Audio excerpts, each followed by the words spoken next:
Silahkan teman-teman input nick dan password yang sudah didaftarkan sebelumnya. Kemudian silahkan isi kode CAPTCHA. Kalau sudah, klik menu masuk. Di sini saya sudah masuk di pengisian biodata tahap pertama sebelum memilih jenis seleksi. Yang pertama, kita cek dulu nama kita apakah sudah sesuai dengan ijazah. Kemudian silahkan isi gelar depan ijazah bagi yang memiliki gelar, misalkan insinyur, atau bagi yang lulusan S3 memiliki gelar depan doktor. Kemudian mengisi gelar belakang ijazah. Kemudian tempat lahir ijazah silahkan teman-teman isi, sama seperti pendaftaran sebelumnya, mengisi tempat lahir ataupun kabupaten tempat lahir. Nah, untuk mengisi kabupaten lahir, silahkan teman-teman isi nama kabupatennya. Contoh, saya tinggal di Kabupaten Langkat, jadi saya isi Langkat. Kalau sudah muncul seperti ini, silahkan diklik. Maka pengisian kabupaten tempat lahir sudah berhasil. Kemudian mengisi tanggal lahir sesuai dengan ijazah. Silahkan teman-teman sesuaikan. Dari tanggal lahir, tempat lahir pada KTP juga disesuaikan. Tanggal lahir pada KTP juga disesuaikan. Usahakan tempat lahir dan tanggal lahir ini sesuai dengan data teman-teman.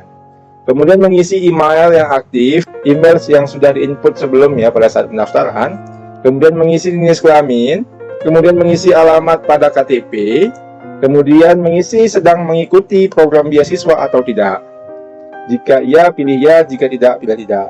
Kemudian mengisi jenis disabilitas. Kemudian mengisi negara domisili, provinsi domisili sesuai KTP, agama yang diyakini, tinggi badan, nomor telepon atau WA yang aktif, alamat domisili saat ini bertempat tinggal, kabupaten kota domisili, status perkawinan, akun media sosial, nomor ponsel yang aktif, dan mengisi tanda tangan. Jadi, untuk mengisi tanda tangan, pastikan tanda tangannya sesuai dengan KTP. Kalau sudah, silahkan teman-teman isi CAPTCHA di bawah ini, kemudian klik menu selanjutnya. Nah, sekarang kita sudah masuk di tahap pemilihan jenis seleksi. Yang baru dibuka saat ini hanya CPNS. Kebetulan pendaftaran baru dibuka pada hari ini. Jadi, bagi teman-teman yang ingin mendaftar P3K, silahkan teman-teman membuat akun terlebih dahulu.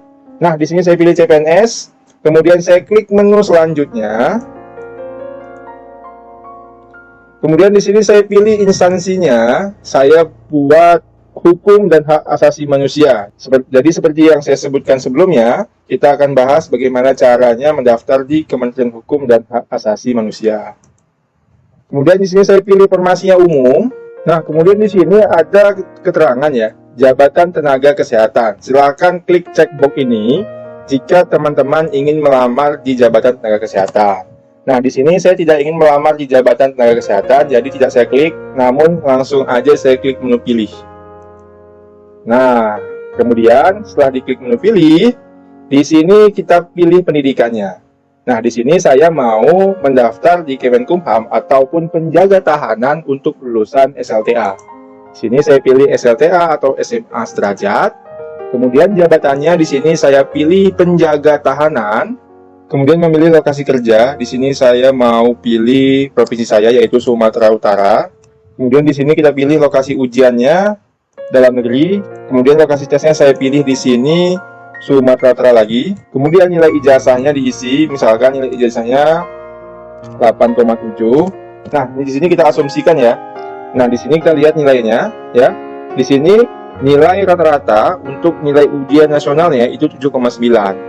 Jadi silakan teman-teman isi yang 7,9 ini untuk rata-ratanya. Nah, jadi kita contohkan, ini kita isi 7,9. Kemudian di sini ada keterangan ya, mohon maaf di sini ada keterangan diisi dengan rata-rata nilai ijazah skala 100. Jadi 79 itu artinya kita buat nilainya 79. Kemudian mengisi nomor ijazah. DN ini kita buat slice aja ya, 02 SMK misalkan. Kemudian tahun lulus 2012. Kemudian di sini tanggal ijazahnya 2012 di sini Mei 26 Mei 2012. 12. Kemudian nama sekolahnya, misalkan di sini saya lulusan SMK Negeri 1 Stabat. Nah, saya alumni SMK Negeri 1 Stabat. Nah, jadi seperti inilah pengisian daripada jenjang pendidikan. Kalau udah diisi semuanya, silahkan teman-teman isi captcha. Isi captcha-nya, kemudian silahkan klik menu selanjutnya. Nah, di sini teman-teman dapat mengisi deskripsi pekerjaan. Contoh daripada deskripsi pekerjaan, di sini kita isi nama pekerjaan. Misalkan saat ini saya bekerja sebagai guru. Jadi saya buat di sini guru. Kemudian unit kerjanya di sini saya buat SMK swasta misalkan. Kemudian di sini deskripsi pengalaman kerjanya silahkan diisi maksimal 3000 karakter. Di sini misalkan saya sudah mengajar selama 11 tahun di SMK swasta. Nah, untuk lebih jelasnya silahkan teman-teman isi deskripsi pengalaman kerja teman-teman dengan maksimal 3000 karakter. Kemudian di sini ada riwayat kerja. Silahkan teman-teman isi riwayat kerjanya. Dan ini sifatnya sebenarnya tidak wajib. Teman-teman boleh mengisi dan boleh tidak mengisi. Nah, di sini saya mau next aja karena anggap aja saya ini baru lulus SMK, jadi saya ingin langsung mendaftar CPNS Kemenkumham untuk lulusan SLTA. Di sini saya next aja selanjutnya. Kemudian di sini saya harus mempersiapkan beberapa berkas yang wajib. Di sini ada keterangannya. Berikut adalah persyaratan administrasi yang diinputkan oleh admin instansi Kementerian Hukum dan Hak Asasi Manusia untuk jabatan penjaga tahanan. Jika terdapat ketidaksesuaian persyaratan dengan yang diumumkan di instansi, mohon untuk melakukan konfirmasi kepada instansi tersebut atau melaporkan kepada helpdesk sebelum melanjutkan. Nah, di sini batas akhir pendaftaran instansi Kemenkumham tanggal 6 bulan 9 tahun 2024. Nah, untuk tulis dokumennya, di sini teman-teman harus scan berwarna surat pernyataan yang diketik menggunakan komputer atau ditulis tangan dan dibubuhi e-materai 10.000. Jadi untuk pendaftar CPNS Kemenkumham, teman-teman harus menyiapkan 2 e-materai. Kemudian di sini ada scan berwarna asli surat lamaran yang diketik menggunakan komputer. Nah, ini yang saya lihat tadi ya, surat lamaran dan surat pernyataan. Kemudian jangan lupa dikasih e-materai.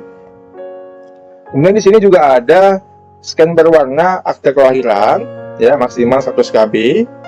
Scan berwarna kartu tanda penduduk (KTP), ya maksimal 500 KB. Scan berwarna surat keterangan domisili yang diterbitkan oleh kelurahan atau kantor desa setempat apabila lokasi kebutuhan yang dipilih tidak sesuai. Nah, ini nggak wajib ya teman-teman, karena yang wajib itu ada tulisan wajibnya. Kemudian di sini juga ada scan berwarna ijazah SLTA. Kemudian di sini juga ada scan berwarna transkrip nilai, ya daftar nilai SLTA sederajat. Nah, ini boleh teman-teman scan yang bagian belakang ijazah untuk transkrip nilainya. Kemudian ini pas foto terakhir dengan pakaian formal dan latar belakang berwarna merah. Kemudian di sini juga ada sebelum melakukan resume, mohon diperiksa kembali setiap dokumen yang diunggah tidak korup atau filenya terlihat jelas atau tidak pecah dan sesuai persyaratan. Kalau udah semua, teman-teman bisa langsung klik menu selanjutnya.